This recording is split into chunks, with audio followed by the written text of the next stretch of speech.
Alhamdulillah alladzi arsala rasulahu bil huda wa dinil haq liyudhhirahu 'alad dini kullih wa kafa billahi shahida.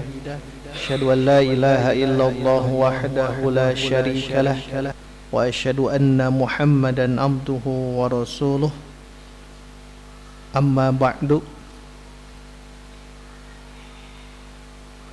Faqala Rasulullah sallallahu alaihi wasallam bu'istu liutammima makarimal akhlaq.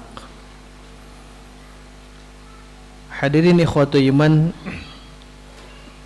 yang Allah muliakan, alhamdulillah pada kajian perdana di program Ngabuburit di Baitur Rahman.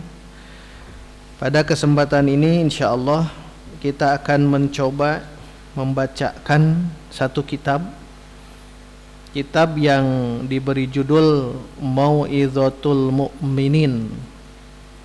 Mau'izatul Mu'minin, nasihat bagi orang yang beriman. Mau'izah artinya nasihat, al-mu'minin bagi orang-orang beriman. Kitab ini diambil dari kitab yang fenomenal karya Imam Al-Ghazali, yaitu kitab Ihya Ulumuddin.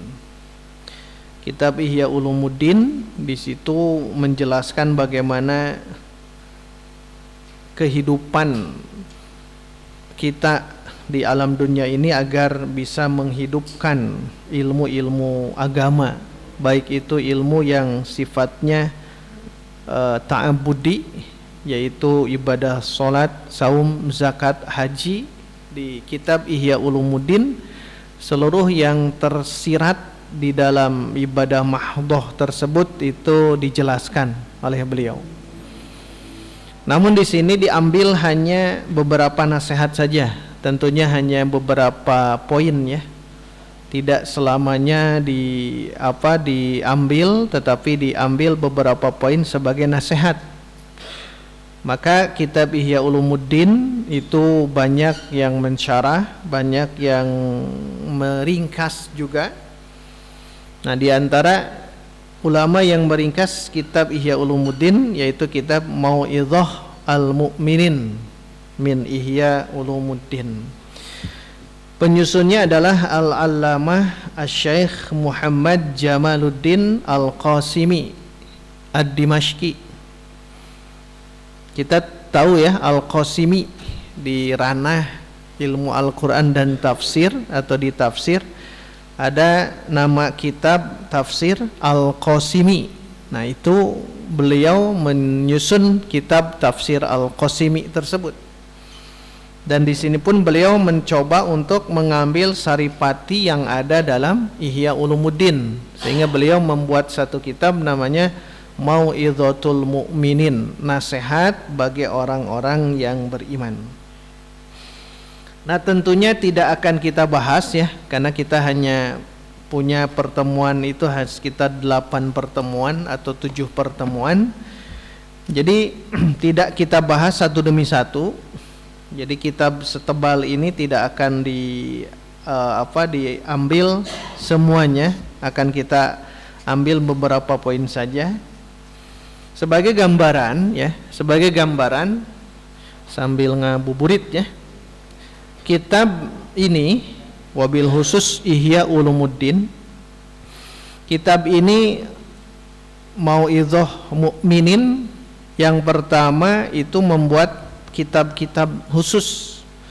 Yang pertama Kitabul Ilmi, yaitu tentang ilmu, bagaimana fadilahnya ilmu, bagaimana fadilahnya belajar ilmu, bagaimana fadilahnya mengajar ilmu, dan bagaimana penjelasan bahwa ilmu itu ternyata fardu ain.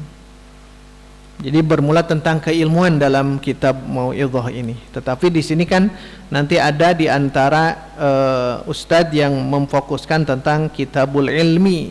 Jadi kita lewat yang ini. Itu kitab pertama ya. Kemudian yang kedua kitab Akidah Ahlus Sunnah. Itu kitab kedua. Kitab ketiga Asrarut Toharoh. Asrar itu rahasia, toharoh. Jadi di balik toharoh itu ada rahasianya. Dan memang terkenal ya, masyhur.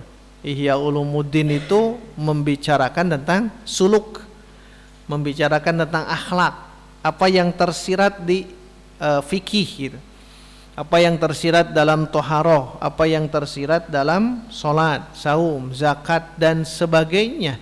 Itu dijelaskan di sini di kitab ketiganya ya. Tapi kita tidak akan bahas. Nanti kita akan bahas satu kitab saja sampai nanti tamat. Jadi Asrarut Toharoh itu rahasia dari toharoh. Rahasia-rahasianya apa saja, termasuk fikihnya juga dijelaskan. Termasuk wudu, tayamum, mandi, bebersih dan sebagainya. Termasuk adab ketika kita masuk jamban, itu dijelaskan. Yang keempat, kitab Asrarus Sholat, rahasia sholat. Nah ini panjang kalau Asrarus Sholat, dari 1 sampai 24 bab ya.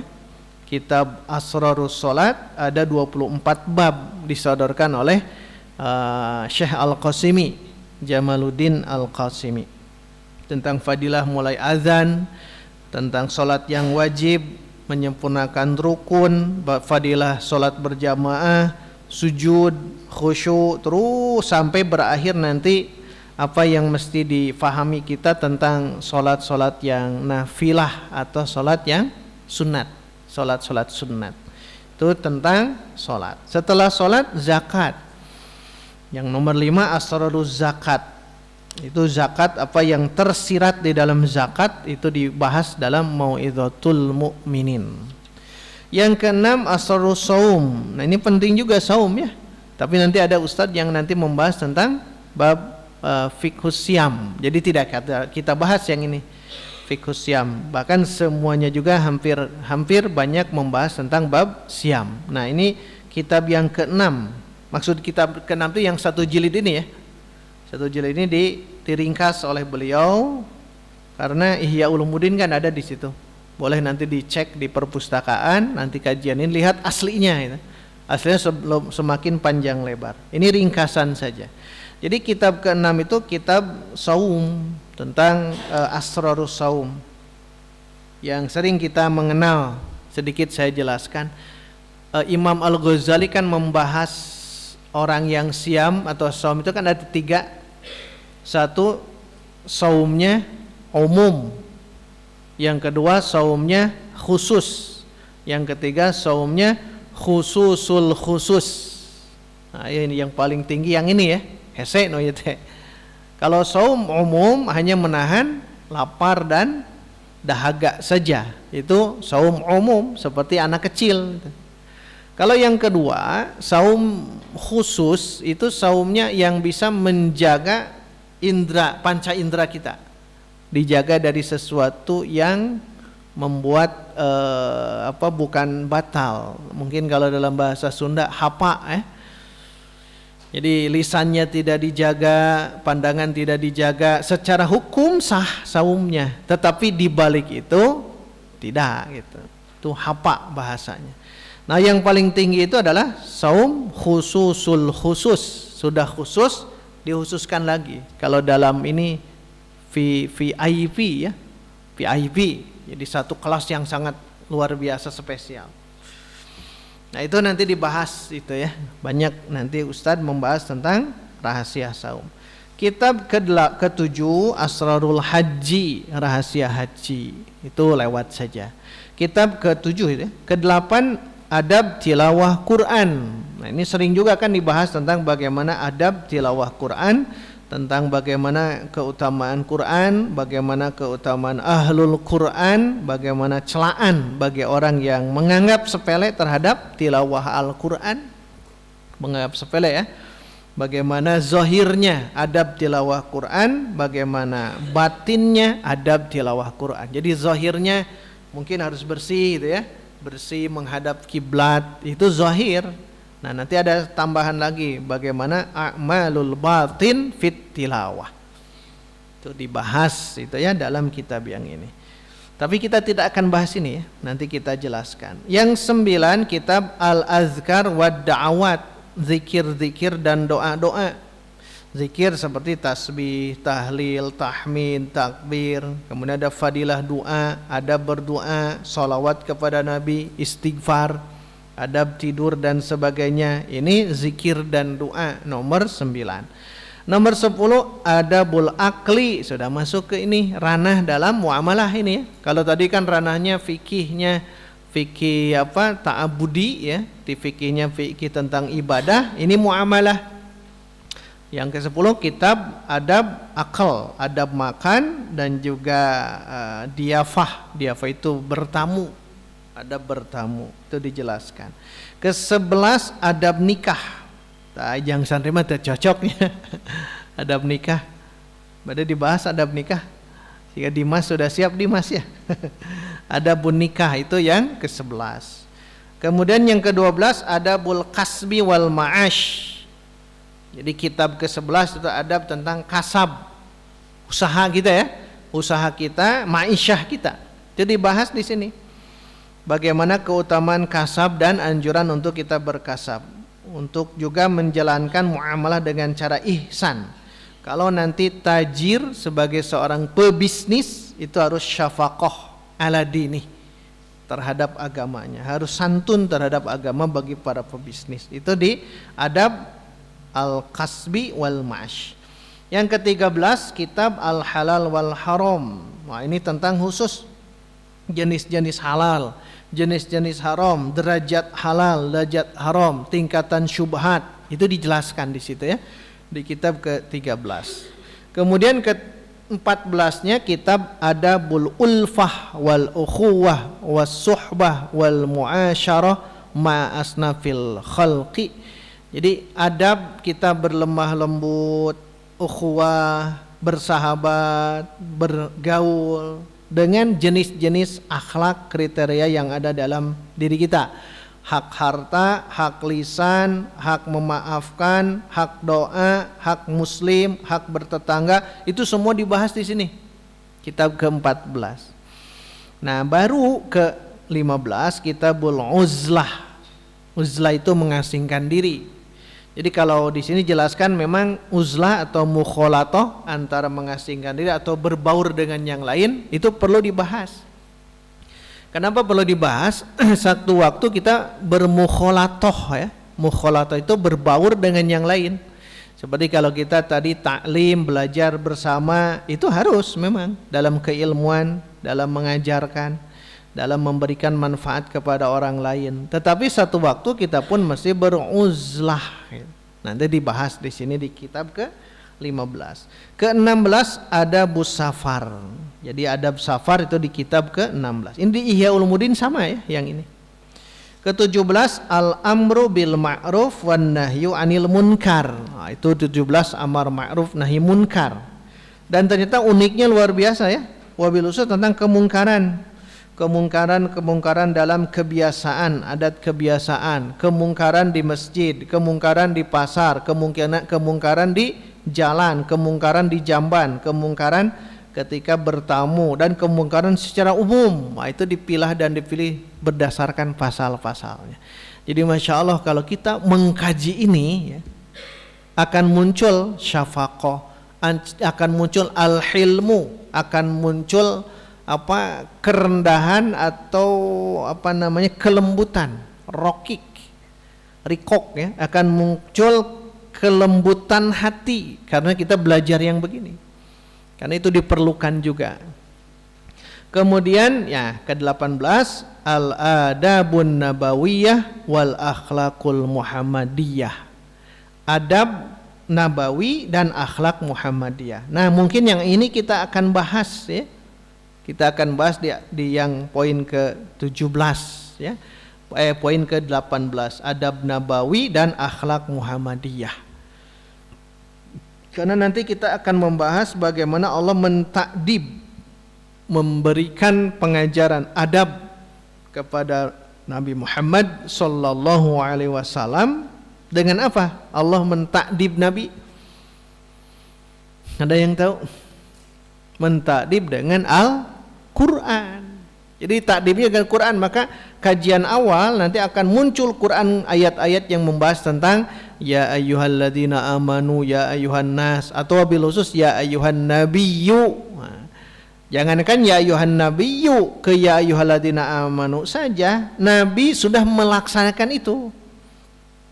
Ya ayyuhalladzina amanu la tulhikum amwalukum wala auladukum an dzikrillah. Nabi sudah paling depan. Nabi sudah paling awal, beliau mengajarkan itu semua. Jangan sampai anak, jangan sampai harta, jangan sampai tahta, jabatan, semuanya melalaikan dari zikrullah. Ketika ada kalimat ya ayyuhalladzina amanu, Nabi sudah paling depan. Makanya Allah nanti mentakdib di bab pertama itu dengan Al-Quran. Kita nanti akan bahas yang ini ya. Kita akan bahas yang ini. Nanti bab berikutnya bagaimana contoh ya sejumlah akhlak Rasul yang hasan, yang baik gitu. Akhlak Nabi yang baik apa saja. Nanti kita akan bahas yang ini. Kemudian juga akhlak bagaimana makan, bagaimana minum, memakai pakaian, memaafkan Nabi sesuai dengan kemampuan Nabi. Kemudian bagaimana kedermawanan Nabi, syaja'ah itu keberaniannya Nabi, tawaduknya Nabi, akhlaknya Nabi dan lain sebagainya. Nah, akan kita bahas yang ini nanti ya. Kita akan bahas yang ini. Karena apa? Karena betul Nabi diutus itu untuk menyempurnakan akhlak. Bu'istu liutammima makarimal akhlak. Aku diutus itu untuk utammima, itmam. Jadi untuk menyempurnakan makarimal akhlak. Akhlak yang sempurna disempurnakan lagi oleh Nabi. Maka kita akan tahu betul bagaimana keadaan beliau ya, termasuk dalam masalah di bulan Ramadan ini. Sedikit dibahas tentang di bulan Ramadan. Nabi itu ternyata ajwadun nas, orang yang paling dermawan. Apa yang ada dalam diri Nabi masuk Ramadan itu akan semakin dermawan lagi. Diberikan, semuanya diberikan. Semuanya diberikan. Jadi apa yang dipunyai oleh Nabi itu diberikan. Punya ilmu sudah tentu ya. Karena sahabat itu meneguk ilmu langsung ke Nabi itu. Turun wahyu langsung diajarkan kepada para sahabat. Keilmuan Nabi itu luar biasa. Di bulan Ramadan Masya Allah diajarkan tentang keilmuan itu. Makanya terkenal ya, kalau di bulan Ramadan Nabi itu ajwadun nas. Bahkan dijelaskan bagaikan rihil mursalah, bagaikan angin yang menghembus. Maksudnya apa? Angin yang menghembus. Saking dermawannya Nabi bagaikan angin yang menghembus. Artinya sulit untuk ditahan. Sulit untuk ditahan. Jadi kedermawan Nabi di bulan Ramadan itu Masya Allah. Dari keilmuannya luar biasa. Dari hartanya juga luar biasa. Makanya ada inspirasi ya, motivasi bagi kita ketika kita membaca surah Al-Imran yang 93 itu ya, 93 ya, yang lan tanalul birra, yang itu. Jadi Allah menegaskan lan tanalul birra, tidak akan sampai albir. Ya laras jam nanya. Laras bisa beda ya. Bisa siga kamu reda. Sama ya? Ya. Di ayat itu kan dijelaskan lan tanalul birra hatta tunfiku mimma tuhibbun. Nah, ini akhlak Nabi dalam jud. Jud itu dermawan. Tidak akan sampai kepada kalian albirra. Albirra para ulama berbeda pendapat ya. Ada yang mengatakan al-amalus sholih, ada yang mengatakan al-jannah. Kalau Ibnu Katsir di awal-awal beliau menyodorkan al-birru bimakna al-jannah. Berarti lan tanalul birra, tidak akan kalian sampai ke surga hatta tunfiku mimma tuhibbun, sampai kalian menginfakkan dari apa yang kalian cintai. Nanti bisa dilihat ya dalam tafsir Ibn Katsir. Ada 3 riwayat. Riwayat pertama riwayat Imam Ahmad dengan sanadnya. Riwayat kedua As-Sahihain, Al-Bukhari dan Muslim. Riwayat ketiga Al-Bazzar. Itu dalam Ibnu Katsir, 3 orang di situ. Yang riwayat Imam Ahmad di situ sahabat Anas bin Malik mengisahkan, sahabat Anas bin Malik mengisahkan Abu Tolhah, mengisahkan Abu Tolhah, ya. Kata Anas bin Malik, ketika turun ayat yang ini, maksudnya lan tanalul birra, Alu Imran itu, Abu Tolhah datang ke Nabi. Singkat cerita, beliau memaparkan bahwa kata Anas bin Malik bahwa dia itu, maksudnya Abu Tolhah itu aktsaru malan minal ansor, dari golongan ansor orang yang paling banyak hartanya itu adalah Abu Tolhah. Ini saking dermawannya ya, saking dermawannya, sampai datang kepada Nabi dan menyebutkan, wahai Nabi, saya punya kebun di mana-mana, tetapi kebun yang paling aku cintai, yang paling aku sukai adalah kebun Bayruha. Ada yang mengatakan Bayruha, ada yang mengatakan Bayroha. Bayruha, di mana mustaqbilal masjid, menghadap Masjid Nabawi. Ya bahasanya inilah, kalau ini Masjid Nabawi ada di depannya. Di mana dijelaskan oleh Anas bin Malik bahwa Nabi sering duduk di sana, di kebun tersebut, Bayruha. Kemudian makan di situ, minum di situ, dan kurmanya kurma yang terbaik. Saya disebut kurma ajwah. Karena memang standarnya kita kalau iftar itu bagusnya kurma ya, kurma ajwah, tong nutararas. Nutararas. Kurmanya ajwah bagusnya ya. Kalau ada rezeki ya, kurma ajwah bukanya. Buka dulu yang manis dulu yang itu. Punten mengkola ya, mengpeng iyanya. Tenang we sedap deh. Yang bagian tatahar silahkan. Yang bagian tatahar kalau sudah 10 menit langsung silahkan. Yang tatahar saja, jangan semuanya. Jadi kalau bisa rutob, punten mengkolalanya, kalau bisa dengan rutob dulu. Rutob itu kurma yang baru diambil dari pohonnya. Itu namanya rutob. 3 tahapannya rutob. Kalau tidak ada, tamer. Tamer itu yang sudah lama di bawah gitu. Berarti yang datang ke kita, ke Indonesia itu kebanyakan tamer. Tamer. Tapi tamernya ulah nutuasnya. Ulah nutuas. Kalau yang kering atau yang keras itu baiknya dibuatkan nabiz. Jangan dibuang, jangan kalau nanti ada. Kan ada ya? Jangan dibuang, simpan, buatkan nabiz 1 malam atau 1 hari, nanti diminum itunya. Itu akan mengeluarkan zat-zat yang luar biasa. Karena nabiz itu terbaiknya itu yang kering ya. Nabiz itu yang kering.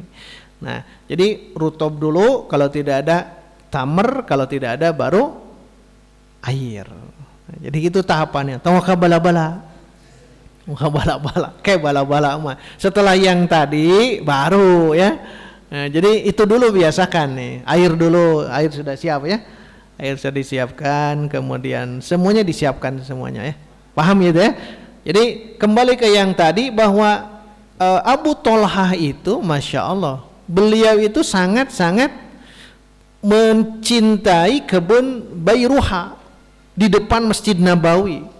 Ketika mendengar lan tanalul birra, langsung beliau datang ke Nabi. Bahasa gampangnya begini, wahai Nabi, saya infakkan, saya wakafkan kebun ini untuk kepentingan Islam. Ini riwayat Ahmad yang ini ya. Saya wakafkan semuanya. Nah, itu hebatnya kan, saking kok ya dermawannya. Jadi Nabi mengkader Abu Tolhah. Nabi sudah paling duluan Nabi itu. Abu Tolhah sebagai muridnya seperti itu, apalagi Nabi begitu. Apalagi Nabi. Makanya momentum terbaik ya, kalau ada rizki segera maksimalkan untuk berinfak, berzakat, berwakaf. Wakafkan apa yang kita punya. Bahkan bahasa tadi apa tadi itu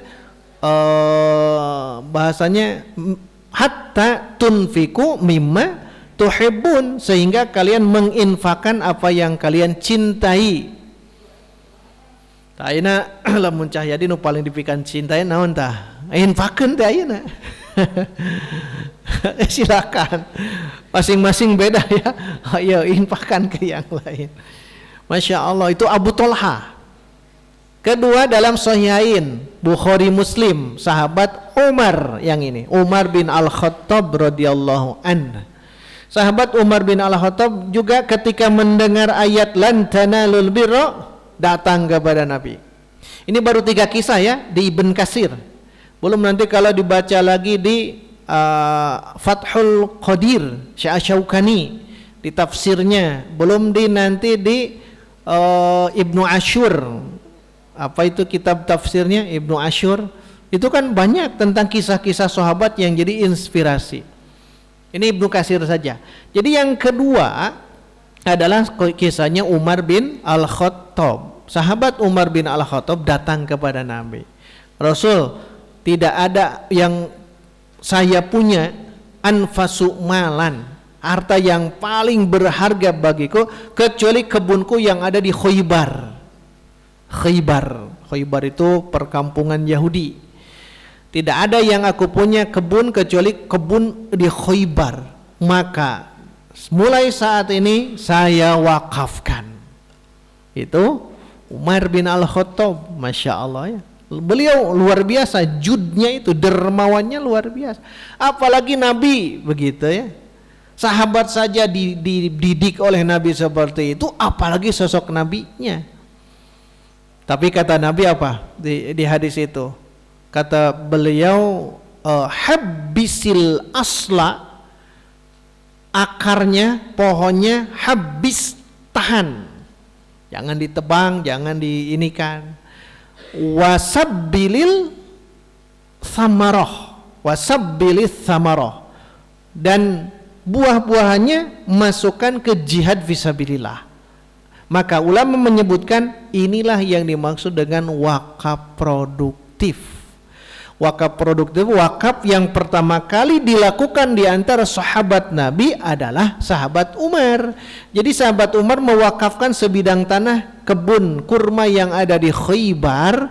Pohon-pohonnya tidak ditebang, tapi diambil hasilnya nanti dibawa ke Madinah untuk kepentingan jihad fisabilillah. Maka Nabi menjelaskan habbisil asla, ya, tahan pokoknya, tahan itunya, wasabbilil samarah, dan jadikan buahnya sebagai untuk kepentingan jihad fisabilillah. Ini disebut wakaf produktif. Jadi ikhwatu iman, jadikan momentum yang terbaik ya. Di Ramadan wakafkan apa yang kita cintai, karena produktif. Dengan mewakafkan sebagian rezeki kita, menginfakkan dan sebagainya, itu Masya Allah. Terakhir itu riwayat As-Sahihain. Terakhir Al-Bazzar, itu putranya Umar, yaitu Abdullah bin Umar bin Al-Khattab. Abdullah bin Umar bin Al-Khattab juga sama, hadirin ikhwatu iman. Ketika mendengar ayat lan tanalul birra, langsung beliau terfikirkan, terbayang gitu. Ketika ayat itu turun langsung terbayang. Ayeuna kabayang teu kurang teh ayat nu tadi. Cukup 1 ayat. Naon cenah dipika cinta, naon kitab Ustaz. Tah mun aya nu mentas kan dipastikannya. Ustaz saya kitabna cek opik teh, aduh ya bingung ya. Kaning modal ya. Tetapi ya itu berikan yang terbaik. Bolehlah nanti saya berikan ke Opik ya, tapi nanti ngisi di sini ya. Syaratnya ngisi di sini nanti setiap Senin dan Selasa. Kan ini modalnya di sini. Tapi yang jelas Abdullah bin Umar bin Al-Khattab, beliau langsung ngacung lah, asas ngacung. Jadi beliau langsung terfikirkan, oh iya, ada harta yang paling saya miliki dan sangat saya cintai. Ternyata apa? Jariyatun rumiyatun. Yang beliau punya itu jariyatun rumiyatun. Jariyah apa? Seorang hamba sahaya perempuan, Rumiyah dari bangsa Romawi. Abdullah bin Umar ini tidak punya harta yang paling berharga kecuali yang ini. Kecuali seorang perempuan hamba sahaya dari bangsa Romawi. Tong dibayangkan Romawi, perempuan Romawi itu gelisna kacidanya. Tong dibayangkan bisa apa ya. Tapi yang jelas ketika mendengar lantana lul birra, langsung beliau mengatakan apa? Hiya hurratun liwajhillah. Dia menjadi bebas karena Allah. Jadi bebaskan. Dan beliau menuturkan andaikan gitu, andaikan nanti dia akan saya merdekakan dan akan saya nikah. Tapi karena mimma tuhibbun, dari apa yang dicintai, langsung beliau membebaskan. Terjadi gitu ditikah. Kan hamba saya itu boleh nantinya ketika mau ditikah harus dibebaskan dulu, dan beliau sangat menginginkan itu. Maka masya Allah hadirin ikhwatul iman, kedermawanan. Nanti kita akan masuk bab yang begini ya, kedermawanan. Bagaimana kedermawanan Nabi dan lain sebagainya dan lain sebagainya. Kita akan fokus di sini. Jadi yang tadi 3 kisah saja yang disodorkan oleh Imam Ibnu Katsir. Itu yang ke-18 yang akan kita bahas yang ini ya, yang ke-18. Kalau yang ke-19 Riyadhatun Nafs, olahraga jiwa, olah jiwa. Bagaimana Riyadhatun Nafs, diolah jiwa itu. Bukan raga saja. Kalau raga sudah semuanya mafhum, ingin olahraga secara fisik sudah mafhum, tapi olah jiwa yang ini. Itu nomor 19. Nomor 20 kitab Afatul Lisan, bahayanya lisan. Jadi dibahas khusus tentang bagaimana lisan itu berbahaya, karena memang ini sangat membahayakan. Bahkan banyak beliau membahas sampai 29 bab tentang bab lisan. Ke-21 Zammul Ghadab wal Hiqd wal Hasad, tercelaknya marah, tercelaknya dengki, tercelaknya hasud di kitab ke-21. Kemudian di kitab ke-22, nah ini Zammud Dunya, tercelaknya dunia. Jadi memposisikan mencelak dunia, padahal dunia itu kehidupan. Kenapa? Karena ingat kilas balik ke belakang bagaimana sosok Imam Al-Ghazali rahimahullahu ta'ala. Kemudian ke-23-nya Zammul Bukhli wa Zammul Mal, tercelaknya bakhil dan tercelaknya harta. Saat tertentu harta itu akan tercela, saat tertentu. Itu di kitab yang ke-23. 24 Zammul Jah war Riya. Jah itu pangkat jabatan, riya itu ingin dilihat orang lain. Tercelaknya pangkat jabatan dan riya di kitab ke-24.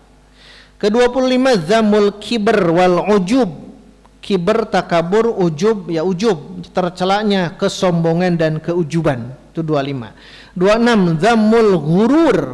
Gurur itu menipu, tercelaknya tipuan.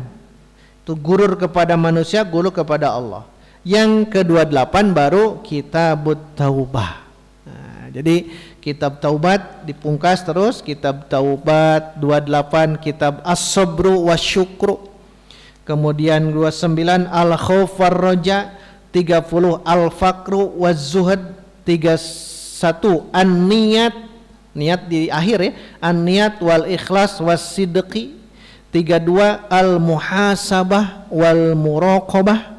33 at-tafakkur, dan terakhir 34 zikrul maut wa ma ba'dahu, tentang kematian dan kehidupan setelah kematian. Nah, kalau ini nanti dibahas di itikaf yang terakhir ini ya.